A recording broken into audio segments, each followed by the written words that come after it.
नमस्कार, स्पोर्ट्स 9 में आप सभी का स्वागत है। मैं हूं शिवेंद्र, मेरे साथ है मेरे सहयोगी दीपेश और बात करने के लिए यह विषय बहुत बड़ा विषय है रोहित शर्मा, फेल और फ्लॉप। और अब आपने अक्सर सुना होगा, हम लोग एक शब्द इस्तेमाल करते हैं सैंपल साइज, यानी जब एक दो बार ऐसा हो कि कोई फेल हो या कोई बहुत अच्छा करे तो हम कहते हैं छोटा सैंपल साइज है। लेकिन यहां पर जो कहानी है वो कहानी है उल्टी। लगातार फ्लॉप हो रहे हैं रोहित शर्मा, जो आपके सामने अब हम एक एक करके सिलसिलेवार तरीके से उस पर बातचीत करेंगे। लेकिन सबसे पहले बता दें, मेलबर्न टेस्ट के दूसरे दिन का जो हाल है वो क्या कह रहा है, वो जानकारी देने के बाद आएंगे हम रोहित शर्मा पर। पहले मेलबर्न टेस्ट के बारे में बता देते हैं। मेलबर्न टेस्ट में पहली पारी में ऑस्ट्रेलिया ने बनाए हैं 474 रन, यानी एक अच्छा खासा स्कोर, करीब करीब 450 रन का स्कोर खड़ा कर दिया ऑस्ट्रेलिया ने। और इसमें स्टीव स्मिथ का रोल बहुत अहम रहा, उन्होंने शानदार शतक लगाया। स्टीव स्मिथ का ये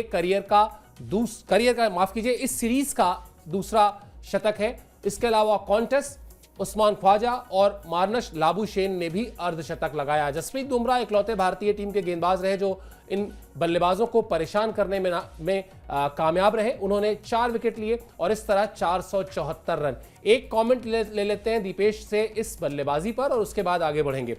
वैसे तो 474 रन बहुत है, लेकिन क्या आपको लगता है कि कहीं ना कहीं ऑस्ट्रेलियाई कैप्टन को लग रहा होगा कि यार 50-60 रन और बना लेते ना तो शायद भारतीय टीम को निपटा लेते इस मैच में पारी से? ऐसा थॉट आएगा क्या? 500 का तो एक सर साइकोलॉजिकल एडवांटेज किसी भी विकेट पे होता है। मतलब दुनिया की फ्लैट से फ्लैट विकेट पे अगर आप 500 रन लगा देते हो तो सामने वाली टीम अपने आप ही थोड़ा पीछे हट जाती है। और वो भी जब उसमें जो बल्लेबाज हैं वो उतनी ज्यादा फॉर्म में नहीं है, बहुत ज्यादा अच्छे रन स्कोर नहीं कर रहे, तो प्रेशर तो आता। बट हाँ, 474 भी सर मैं कहूंगा इनफ स्कोर ही है इतने अच्छे बॉलिंग लाइनअप के लिए, जिसमें इतने तगड़े तगड़े गेंदबाज हैं दुनिया के। मिचेल स्टार्क हैं, पैट कमिंस हैं, या फिर स्कॉट बोलैंड हैं, नेथन लायन है। तो स्कोर तो उनके लिए 350-400 भी कम ज्यादा ही रहता, मतलब अच्छा ही स्कोर था। वो भी मैं ये नहीं कहूंगा कि कम स्कोर था।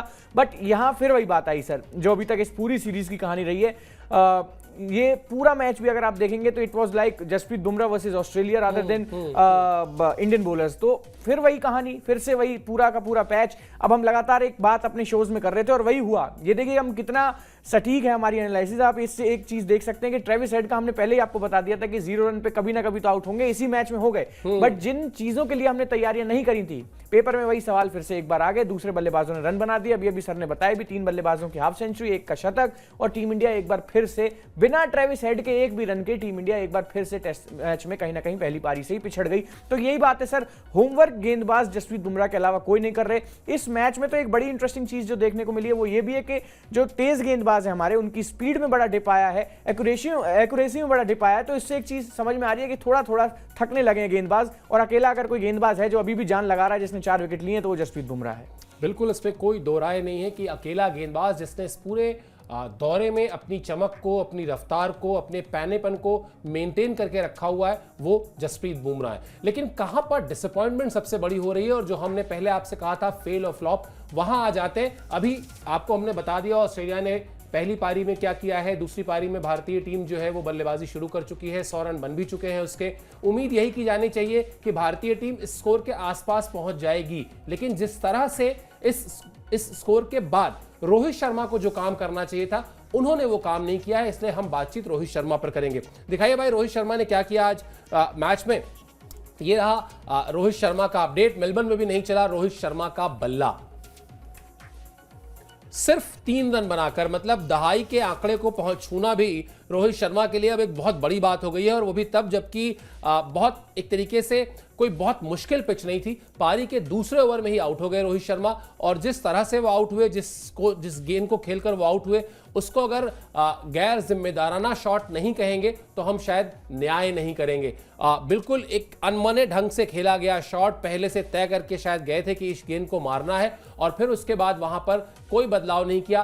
कुल मिलाजुलाकर फेल भी हो गए और फ्लॉप भी हो गए, क्योंकि अब सैंपल साइज न्यूजीलैंड की सीरीज से जोड़ लीजिए। और सबसे बड़ी बात, चलिए अभी इस पर भी बाद में बात करेंगे, जिस शॉट को खेलकर वो आउट हुए, आप वैसा शॉट खेलते? नहीं सर, मैं बिल्कुल, खास तौर पर जब रन ना बन बिल्कुल यही 100 रन के अंदर आप 2 चीज देखेंगे। विकेट केएल राहुल का भी गिरा है, ऐसी बात नहीं है, लेकिन उनके विकेट पे ज्यादा बात इसलिए नहीं होगी, वो एकदम अनप्लेबल बॉल था। ऑफ स्टंप लेके टॉप ऑफ ऑफ, तो वैसे भी कहते हैं एक फास्ट बॉलर की सबसे अच्छी गेंद होती है अगर वो डाल दे, तो जो बुमराह ने ट्रेविस हेड को भी डाली थी इस पारी में। बट रोहित का जो शॉट था, सबसे पहली बात तो आप पुल शॉट को अपना फेवरेट शॉट बताते हैं, पूरी दुनिया ने आपको उसको बड़े लंबे समय से खेलते हुए देखा है। आंख आपकी जमी नहीं है, एक दूसरा तीसरा ओवर लेके ये गेंदबाज आया है, उसने आपको आपकी फेवरेट गेंद दी कहीं ना कहीं, जिसपे आप लगातार सबसे ज्यादा कंफर्टेबल हैं शॉट खेलने में।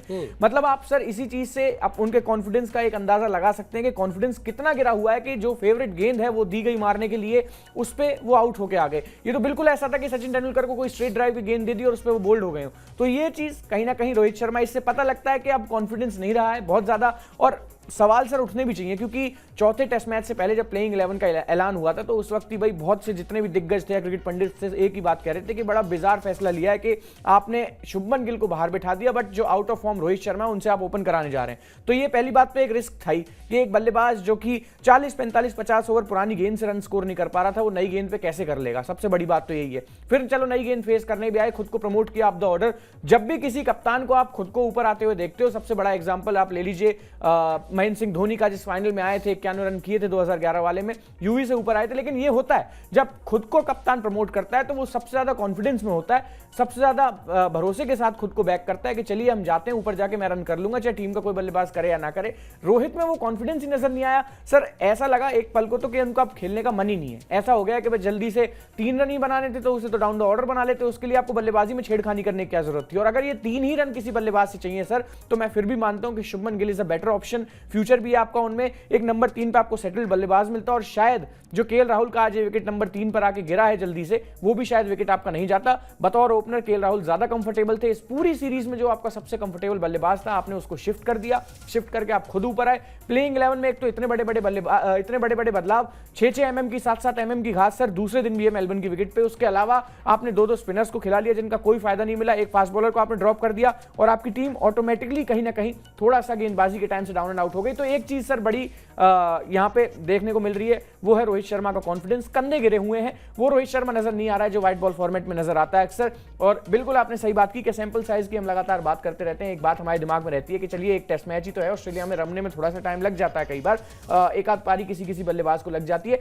हालांकि ये भी बात रोहित शर्मा के केस में तो नहीं कही जानी चाहिए, क्योंकि करियर का सैंपल साइज तो बहुत बड़ा है ना। अगर आप देखेंगे 16-17 साल उनको हो गए, व्हाइट बॉल खेल लिया, रेड बॉल खेल लिया, सब तरीके की सीरीज उन्होंने खेल ली। उसके बावजूद अगर इस तरीके का प्रदर्शन आएगा तो सर अब बचाने के लिए, कहने के लिए, वैसे मेरे फेवरेट प्लेयर हैं, मैं उनको बहुत बैक करता हूं, बतौर कप्तान मैंने उन्हें बहुत बैक किया, लेकिन इस तरह की गलतियां सर अगर कोई युवा बल्लेबाज भी खेलेगा ना तो 3 का 30 तो इस पिच पे वो भी कर लेगा।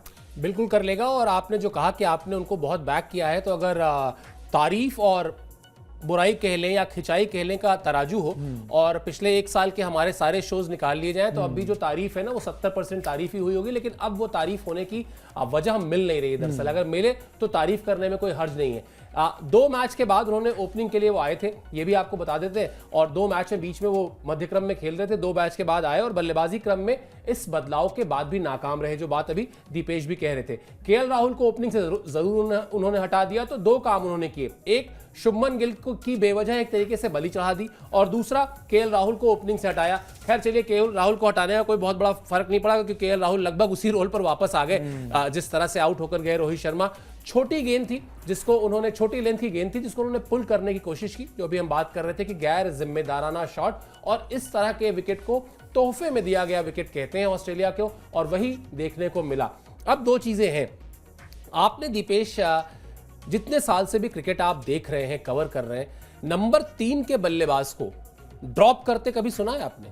नहीं सर, बहुत, मतलब मैंने तो नहीं सुना, मतलब पिछले 5-7 साल में तो नहीं सुना। और खास तौर पर तब जब टेस्ट मैच से पहले रोहित शर्मा आते हैं प्रेस कॉन्फ्रेंस में और वहां आकर कहते हैं कि यशस्वी जायसवाल और शुभमन गिल, ये 2 हमारे खिलाड़ी ऐसे हैं जिनको हम फ्रीडम देना चाहते हैं कि वो जो चाहे वो करें। सवाल मेरा ये है कि क्या जिस बात के लिए हम लगातार रोहित शर्मा की हर शो में तारीफ करते रहे कि उन्होंने खिलाड़ियों के मन से उस डर को निकाला जिसको हार का डर कहते हैं, क्या अब आप ये स्वीकार करेंगे? क्या हमें अब ये मानना चाहिए कि वो खिलाड़ियों के मन से तो डर निकाल चुके हैं, लेकिन शायद अब उनके घर मन में ये डर बैठ गया है और वो डर जो है वो हार का डर है? बिल्कुल सर, और बड़े क्रूशियल मोमेंट पे आया। सबसे बड़ी बात यह है कि जब एक टीम को अपने कप्तान की सबसे ज्यादा जरूरत होती है, उस टाइम रोहित शर्मा टीम को अकेला छोड़ के कहीं ना कहीं चले जा रहे हैं, और ये बड़ी खराब बात है।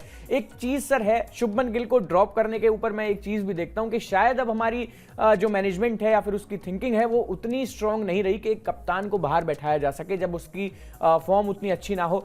आप रोहित शर्मा और ध्रुव जुरेल में से भी आज की डेट में अगर कोई ऑप्शन चुनने जाएंगे तो एक बार को आप यही कह देंगे चलो एक ध्रुव जुरेल के नाम से हमें एक अच्छा फील्डर तो मिलेगा, ज्यादा से ज्यादा कुछ नहीं होगा, स्लिप्स में रोहित शर्मा से ज्यादा एक्टिव वो आपको मिलेंगे। रही कप्तानी की बात, सर बड़े सीधे बोल मैं बोलना चाहता हूं, यहाँ कोई इफ नो बट नहीं करना चाहता। कोई कप्तानी में ऐसा तीर नहीं मारा पिछले 3 टेस्ट मैचेस में जिन्हें निकाल के कहा जाए कि चलिए बल्लेबाजी नहीं चली तो कप्तानी बड़ी अच्छी, कोई मास्टर स्ट्रोक चल दिया, कोई ऐसा कोई खासा मास्टर स्ट्रोक था नहीं। इसके अलावा अगर आप देखेंगे वो हम ये 400, 450, 500 रन बनते हुए कब देखते थे? आज से कम 7 से 8, 10 साल पहले जब विराट कोहली की कप्तानी नहीं आई थी, उसके बाद तो हमारा टेस्ट क्रिकेट बहुत आगे बढ़ गया था। इनफैक्ट अजिंक्य रहाणे, आप बात करेंगे सर इतने अंडररेटेड कप्तान, कभी उनकी कप्तानी में इतने बड़े स्कोर नहीं बने कि 450, 500 कोई टीम कूद रही है। आप ट्रेविस हेड को आउट कर ले रहे हैं, उसके बाद आपके पास दूसरे बल्लेबाजों के लिए कोई प्लान ही नहीं है। एक 19 साल का नया लड़का आता है, अगर वो बुमराह को एक छक्का लगा देता है तो दूसरे किसी गेंदबाज में उतनी काबिलियत ही नहीं है कि उसे आउट कर सके 50 से पहले। तो ये तो सर अगर ये टेस्ट सीरीज अगर हम यहां से भी जीत जाएं तो टीम इंडिया के लिए बहुत मिरेकल की बात होगी, क्योंकि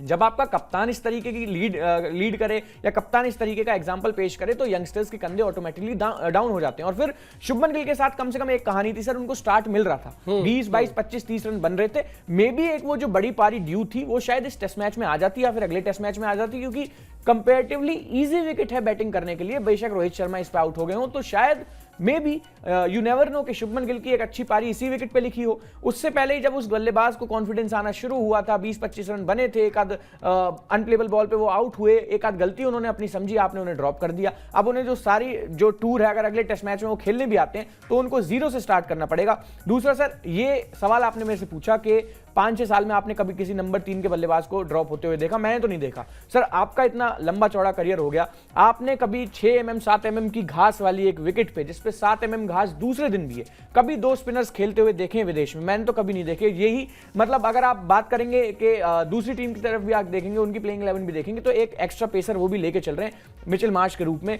वहीं अगर आप अपनी टीम की तरफ देखेंगे तो आपने ऑटोमेटिकली एक और पेसर को नीचे बैठा के आपने जो सारा बोझ था वो डाल दिया जसप्रीत बुमराह के कंधों पे, और इसी वजह से ये हुआ कि पूरी टेस्ट सीरीज में पहली बार 29 ओवर का स्पेल उन्होंने फेंका। अगर आज कल की डेट में अगर वो इंजर्ड हो जाते हैं, अनफिट होते हैं, तो उसके लिए भी मैनेजमेंट और रोहित शर्मा कहीं ना कहीं जिम्मेदार होंगे। बिल्कुल जिम्मेदार होंगे और बहुत इंपॉर्टेंट पॉइंट है ये। कल किसी ने न्यूज रूम में पूछा भी कि सर किसी तेज गेंदबाज ने एक दिन में इतने ओवर किए हैं क्या?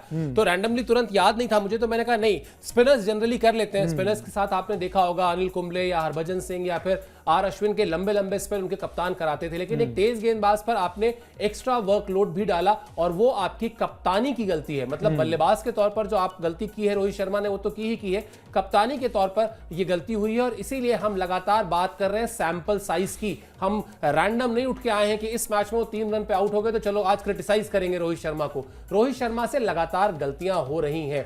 क्या किया है उन्होंने इस पूरी सीरीज में, ये भी आपको दिखा देते हैं। ऑस्ट्रेलिया के इस पूरे दौरे पर जब वो एक टेस्ट मैच के बाद पहुंचे तो उसके बाद खराब प्रदर्शन जो है वो तो जारी है ही है। 3 टेस्ट मैच की 4 पारियां हो गई हैं और कुल जमा रन है 22। इतने रन तो शुभमन गिल एक पारी में बना देते, भले ही उनसे बड़ी पारियां नहीं हो रही थी। ब्रिस्बेन टेस्ट में रोहित ने सिर्फ 10 रन बनाए थे। आकाशदीप और जसप्रीत बुमराह की हिम्मत की दाद देनी चाहिए। मैच जो है वो फॉलो ऑन नहीं गया, नहीं तो वहां पर स्थिति और खराब हो जाती। इससे पहले एडिलेड में 3 रन और 6 रन, और उससे भी पहले जब आए ही थे और प्रैक्टिस मैच खेल रहे थे प्राइम मिनिस्टर्स 11 के अगेंस्ट, वहां पर भी सिर्फ 3 रन बना पाए थे रोहित शर्मा। तो अब ये सारे जोड़ लीजिए। अभी थोड़ी देर में जब हम आगे बढ़ेंगे शो पर तो न्यूजीलैंड सीरीज की भी बात कर लेंगे, लेकिन इतनी ही सीरीज की अगर बात करें तो भी ये सैंपल साइज बताता है कि बिल्कुल फेल और फ्लॉप बिल्कुल सही शब्द का चयन किया गया है। आपने एक बड़ी अच्छी बात कही दीपेश की, अब यहां से अगर जीत जाए तो उसको मिरेकल ही मानिए। मतलब कोई करिश्मा ही हो गया तभी जीत सकते हैं आप। कई बार ये वैसे ही होगा जैसे आकाशदीप और जसप्रीत बुमराह ने आपका एक टेस्ट मैच बचा दिया, वैसे ही हो सकता है कि आप इस टेस्ट मैच में कुछ कर लें। और टेस्ट मैच में टेस्ट फॉर्मेट की खूबी भी यही होती है। लेकिन हम लाख चाहें ना चाहें तुलना करते हैं हम, और तुलना जब आप करेंगे ऑस्ट्रेलिया के कप्तान से भारत के कप्तान की, और एक खिलाड़ी के तौर पर ऑस्ट्रेलिया के कप्तान की और एक खिलाड़ी के तौर बल्लेबाज के तौर पर भारत के कप्तान की, कहीं टिके नहीं है।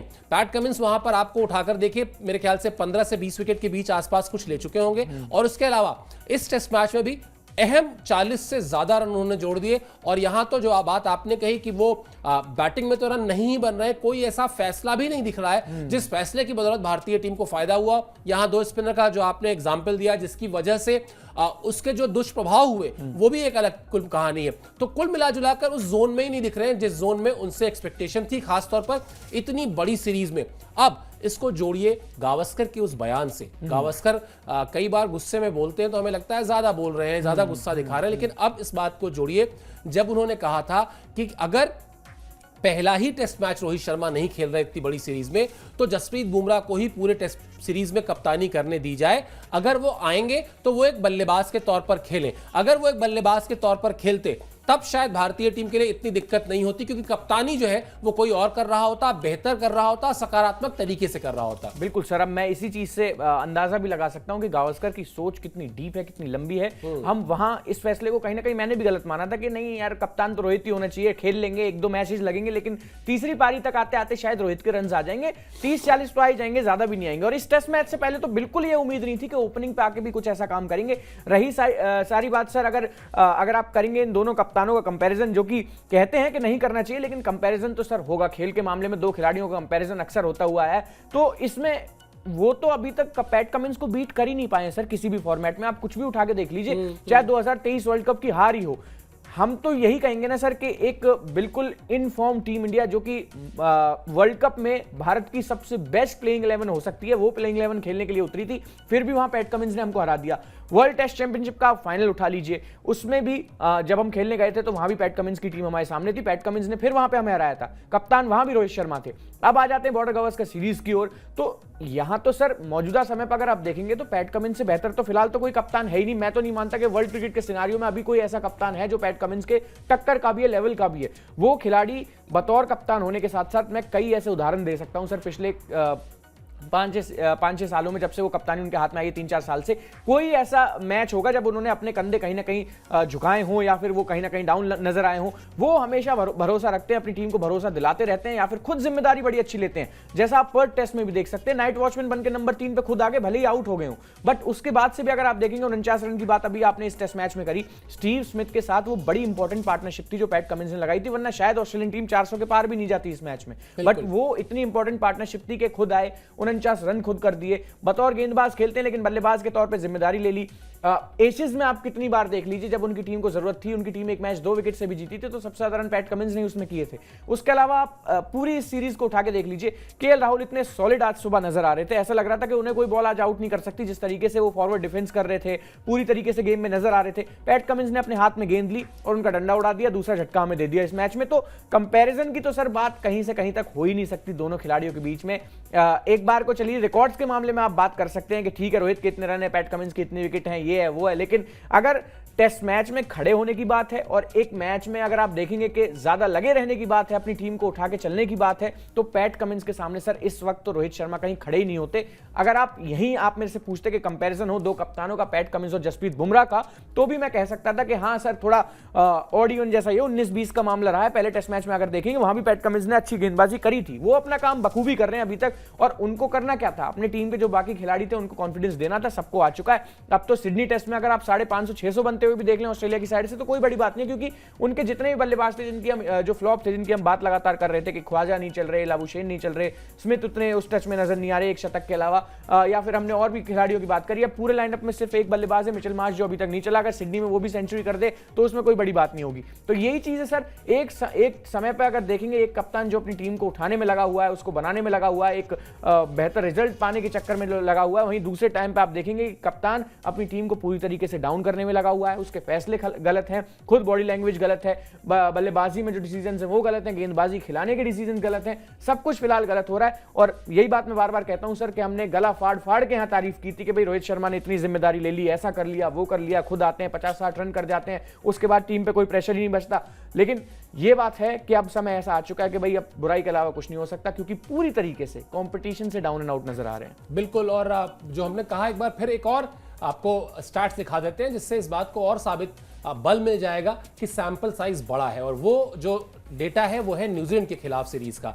न्यूजीलैंड के खिलाफ भी रोहित शर्मा का खराब प्रदर्शन था, बतौर बल्लेबाज उन्होंने सिर्फ 91 रन बनाए थे 3 टेस्ट मैच में, और 3 टेस्ट मैच में जो उन्होंने 91 रन बनाए थे उसमें से 4 बार तेज गेंदबाजों ने आउट किया था। ये इंपॉर्टेंट पॉइंट इसलिए हो जाता है क्योंकि उस सीरीज में ज्यादातर भारतीय बल्लेबाज जो है वो स्पिनर्स के खिलाफ घुटने टेक रहे थे, लेकिन रोहित शर्मा इकलौते ऐसे बल्लेबाज थे भारत के जो तेज गेंदबाजों को ही पार नहीं पा रहे थे, तो स्पिनर्स तक तो पहुंचने की नौबत ही नहीं आ रही थी कि स्पिनर्स के खिलाफ जाएं और कुछ करें। और उसके अलावा 3 पारियां ऐसी थी जब वो दहाई के आंकड़े तक नहीं पहुंचे थे, और ये जो 91 रन है उसको भी अगर आप देखेंगे तो उसमें से भी एक पारी में 52 रन उन्होंने बनाए थे, बाकी की 5 पारियों में कुल जमा 39 रन थे उनके। तो ये रोहित शर्मा का सैंपल साइज, यानी ऑस्ट्रेलिया का परफॉर्मेंस, उसके पहले न्यूजीलैंड का परफॉर्मेंस हमने आपको बता दिया, जिससे समझ में आया कि लगातार वो जो रंग है ना बल्ले का वो बेरंग हुआ पड़ा है। और कहीं ना कहीं वो जो 3 मैच की हार थी, कहीं ना कहीं वो जो 92 साल में आपने अपने कप्तानी के करियर पर एक काला टीका लगवाया था, उससे निकल नहीं पा रहे, यही लग रहा है। और तो क्या ही हो सकता है, मतलब आप बुराई करने में भी ये तो नहीं कह सकते कि वो बड़े बल्लेबाज नहीं है या उनके अंदर हिम्मत नहीं है, जिगरा नहीं है, तकनीक नहीं है सब कुछ, लेकिन शायद वो जो फ्रेम ऑफ माइंड है, वो जो हार है, अभी भी उनका मन ना, मुझे लगता है वो बेंगलुरु, पुणे और मुंबई की गलियों में घूम रहा है कि हाय हम यहां कैसे हार गए। बड़ा इंपॉर्टेंट पॉइंट है सर ये कि एक बल्लेबाज के पास सब कुछ हो सकता है, टैलेंट हो सकता है, टेक्निक हो सकती है, उसका खेल हो सकता है, लेकिन जब दिमाग नहीं होगा और मेंटली वो उतना स्ट्रांग नहीं होगा, अब भले ही अब होना कि कोहली शायद अगली गेंद पे आउट हो जाए, लेकिन जितनी बल्लेबाजी हमने देखी अभी तक, आप अभी शो से पहले हम लोग बात भी कर रहे थे कि विराट कोहली ने कम से कम जो बाहर जाती गेंदें हैं ना उन्हें 20 बार तो छोड़ दिया, 25 बार भी छोड़ देंगे, शायद एक अच्छी पारी भी खेल दें, शायद फ्लॉप भी हो जाए, लेकिन कुछ टेम्परामेंट तो नजर आया। ऐसा नजर नहीं आया कि भाई वो आते ही उन्होंने एक बाहर जाती गेंद को मारा, आउट हो गए। तो ये चीज कहीं ना कहीं होता है कि मैंने कमेंट्री में भी एक बात सुनी थी रवि शास्त्री से कि जब आपका खिलाड़ी मेंटली फिट होगा, मेंटली उसको ये चीज पता होगा कि भाई इन्हें कुछ भी कर लेने दो, मेरे पेशेंस को कितना भी टेस्ट करने दो, लेकिन मैं आज झुकने वाला नहीं हूं, तो वहां आधी जीत वहीं हो जाती है। फिर आपका उसके बाद आपका जो टैलेंट है, बल्लेबाजी है, वो चीजें शुरू होती हैं। जैसे वो सचिन तेंदुलकर का फेमस कोट हमने सुना है कि उनसे पूछा गया कि भाई ऐसा क्या हुआ था, लोग कहते हैं कि आपने एक भी कवर ड्राइव नहीं मारी 241 रन की पूरी पारी में, तो वो था क्या? उन्होंने कहा ये तो मुझे याद नहीं है कि मैंने कवर ड्राइव मारी नहीं मारी, ना मेरा ऐसा कुछ थिंकिंग थी कि मैं कवर ड्राइव नहीं मारूंगा आज जाके, लेकिन ये था कि वहां पेशेंस की टेस्ट हो रही थी, मी वर्सेस ऑस्ट्रेलियन बॉलर्स। तो वो बाहर डालते जाएं। अब मैं ये देखना चाह रहा था कि पहले हारेगा कौन, वो मेरे पास आते हैं, मैं उनके पास जाता हूं। तो सचिन तेंदुलकर नहीं गए उनके पास, ऑस्ट्रेलियन बॉलर्स को कहीं ना कहीं उनकी बॉडी पे आना पड़ा। उसके बाद तो सचिन तेंदुलकर लेग्स पे कितने स्ट्रांग है ये तो पूरी दुनिया जानती है। जो फ्लिक्स उन्होंने खेले, स्ट्रेट ड्राइव्स खेली, 241 रन कर दिए। तो ये सर बात सीधी सीधी ये है कि सचिन भी वहां बाहर जाती गेंदों पे एक कट मार सकते थे, एक आध पारी किसी को याद नहीं रहती, या फिर कुछ ऐसा नहीं रहता कि उन्हें उस पारी के आउट होने के बाद लोग ये नहीं कहते कि वो क्रिकेट के भगवान नहीं है। बट हाँ, ये चीज कहीं ना कहीं, और वो कहते हैं ना एक चेरी ऑन टॉप वाली बात जो होती है किसी के करियर में कि भाई एक पारी आप उठा के ऐसे देखेंगे कि सचिन ने दिमाग में सोच लिया ये काम नहीं करना तो नहीं करना, वो चीज उस फ्रेम ऑफ माइंड में रोहित शर्मा नहीं है कि मुझे क्या करना है क्या नहीं करना, किस तरीके से बल्ला चलाना है, कैसे मेरे रन आएंगे, उन्हें ये नहीं मालूम है। सीधी सी बात है सर, अब चौथा टेस्ट मैच आ चुका है, 8वीं पारी आने को हो रही है, रोहित शर्मा की भी 6ठी पारी आने को हो रही है। तैयारियां इतनी हो रही है नेट्स में, हर तरीके के उनको थ्रो डाउन हो रहे हैं, हर तरीके की गेंदबाजी हो रही है, लेकिन उन्हें ये नहीं पता है कि मुझे कौन सी गेंद खेलनी है, कौन सी छोड़नी है, किस पे क्या करना है। अब 17 साल क्रिकेट खेलने के बाद अगर एक बल्लेबाज पहले से ही दिमाग में सोच के बैठ जाएगा कि बाउंसर आते ही पुल मारूंगा, तो आप दूसरे खिलाड़ी के लिए अपना विकेट कितना फ्री कर दे रहे हैं आप खुद बताइए। वो तो आपको आगे डाल के भी आउट कर सकता था, रोहित शर्मा तो पुल मारने के लिए तैयार थे। अगर उन्होंने पैड्स पे एक सीधी गेंद मार दी होती पैट कमिंस ने, तभी रोहित शर्मा क्या कर लेते। तो ये सीधी सीधी सर बात, ये जंग और किसी से नहीं, सिर्फ अपने दिमाग से है। जो आपने एक बात कही कि अभी भी जो उनका दिमाग है पुणे, बेंगलोर और वो चेन्नई की गलियों में, मुंबई की गलियों में ही अभी तक घूम रहा है कि भाई हम 3 टेस्ट मैच हार कैसे गए। आप ये जब तक उनका सॉल्यूशन निकलेगा, जब तक उनका दिमाग किसी एक कंक्लूजन पे पहुंचेगा, तब तक भारतीय टीम 3-1 से सीरीज हार चुकी होगी। क्योंकि सर वही बात है, एक कप्तान का रोल तो बड़ा अहम होता है किसी भी सीरीज को जिताने में या किसी भी सीरीज में खड़े होने में। सीधी सी बात है, पूरी टीम कुछ नहीं कर पाएगी जब तक रोहित शर्मा नहीं करेंगे। अच्छी बात है टीम इंडिया ने पिछला टेस्ट मैच ड्रॉ कर लिया। अब बताइए, आलम भी है कि एक टीम जिसने पिछले 10-12 साल में हर एक जगह को डोमिनेट किया, विदेश की धरतियों में हारी नहीं है जो टीम, वो टीम कहीं ना कहीं आकाशदीप और बुमराह पे डिपेंड हो जाती है एक टेस्ट मैच बचाने के लिए। तो ये यहाँ तो सर सवाल उठने चाहिए, और सिर्फ रोहित शर्मा पे नहीं, मैं तो कहूंगा कि जो मैनेजमेंट है, गौतम गंभीर का जो कोचिंग मैनेजमेंट है, जितना भी कुछ है, जो भी लोग हैं, जो देखने वाले हैं, या फिर जो असिस्टेंट कोच हैं, उन्होंने किस तरीके से पिच को रीड किया। मतलब उनको घास नहीं नजर आई क्या, उनको एक फ्लैट ट्रैक नजर आया था, या फिर उसमें गड्ढे नजर आए थे कि भाई उन्होंने 2-2 स्पिनर्स खिला दिए। मुझे तो यही पहली बात समझ नहीं आ रही। पहले ही दिन से सर प्लेइंग 11 में एक सवाल पूछ रहा हूं कि 2 स्पिनरों का मतलब क्या था इस पूरी विकेट पे। तो ये एक कंप्लीट फेलियर है। मैं यही कहूंगा, कप्तान हो चाहे कोचेज हो या जितना भी मैनेजमेंट हो, पिच रीडिंग तो हो ही नहीं पा रही है न्यूजीलैंड टेस्ट सीरीज के बाद से अब तक। 3 टेस्ट मैचेस में टॉस जीते तो उसमें भी गलतियां हो रही थी, आज इस बार टॉस हार गए तो पूरी तरीके से बाहर हो गए। तो अभी तक तो यही सिचुएशन है, बाकी देखते हैं। 11 और खिलाड़ी खेल रहे हैं, बहुत सारे खिलाड़ी हैं इस टेस्ट मैच में, अभी इसे बचाने के लिए, बचा लेते तो बहुत अच्छी है, वरना अगर नहीं बचता है या फिर वो फेल हो जाते हैं तो सर मुझे नहीं लगता कि किसी और के ऊपर ये दोष मढ़ना चाहिए। ये सारी रोहित शर्मा और मैनेजमेंट की गलती है। बिल्कुल, और हो सकता है जहां से बात आपने खत्म की ना, हो सकता है ये टेस्ट मैच अभी भारत बचा ले, ये भी हो सकता है भारत टेस्ट मैच जीत ले, कोई बड़ी बात नहीं है। टेस्ट क्रिकेट है, इसकी खूबसूरती यही होती है कि एक एक सेशन में खेल बदल जाता है, लेकिन इससे कप्तान की गलती कम नहीं होगी। इससे रोहित शर्मा का जो फ्लॉप शो चल रहा है वो कोई बहुत लाइमलाइट में नहीं आ जाएगा, वो कोई बहुत उस पर कोई फूल बरसाने का मन नहीं करेगा आपका। और जहां तक वो बेंगलुरु और पुणे और मुंबई की गलियों में घूमते हुए दिल की बात है ना, दीपेश, 1983 वर्ल्ड कप में गॉर्डन ग्रिनिच को बलविंदर सिंह संधू ने बोल्ड किया था फाइनल में। हाँ, फाइनल में। और 1983 से कई बरस बाद भी जब कपिल देव और उनके साथ के उस टीम के लोग जाते हैं लॉर्ड्स में किसी ओकेजन पर, जब 25 साल पूरे हुए तब भी गए थे, तो आज भी कपिल देव संधू से जब कंधे पे हाथ रख के मजाक करते हैं तो यही कहते हैं कि गॉर्डन ग्रिनिच अब भी यहां पर आता है देखने की उस गेंद पर तूने उसको बोल्ड कैसे किया था। तो दरअसल वो जो रोहित शर्मा का दिल है, जिगर है, दिमाग है, वो सब अभी भी वहीं घूम रहा है कि 92 साल में हम कैसे हार गए न्यूजीलैंड से 3-0 से। जब तक वहां से उस हार से निकलेंगे नहीं तब तक ऑस्ट्रेलिया को हरा नहीं पाएंगे। ये बात बिल्कुल कोई कहे तो स्टैम्प पेपर पर लिखकर दी जा सकती है। चलिए खैर, इस उम्मीद के साथ शो को खत्म करते हैं कि भारत के बाकी खिलाड़ी जो है वो मायूस नहीं करेंगे। कई बड़े नाम अभी बाकी हैं, मैच बचाएं, मैच बनाएं, मैच जिताएं, सब कुछ करें, कम से कम टीम को टीम की तरह रखें, क्योंकि कप्तान साहब तो अभी थोड़ा सा बहुत बैकफुट पे नजर आ रहे हैं। इस शो में इतना ही, लेकिन इस मैच का जो दिन का खेल खत्म होगा तब आएंगे, उसके बाद आगे क्या कुछ होना है उस मैच में उस पर भी बातचीत करेंगे। फिलहाल आपको इतना करना है, स्पोर्ट्स 9 को सब्सक्राइब कर लीजिए और अभी के लिए मुझे और दीपेश को दीजिए इजाजत। आप हमसे जुड़े इसके लिए बहुत बहुत शुक्रिया और आभार।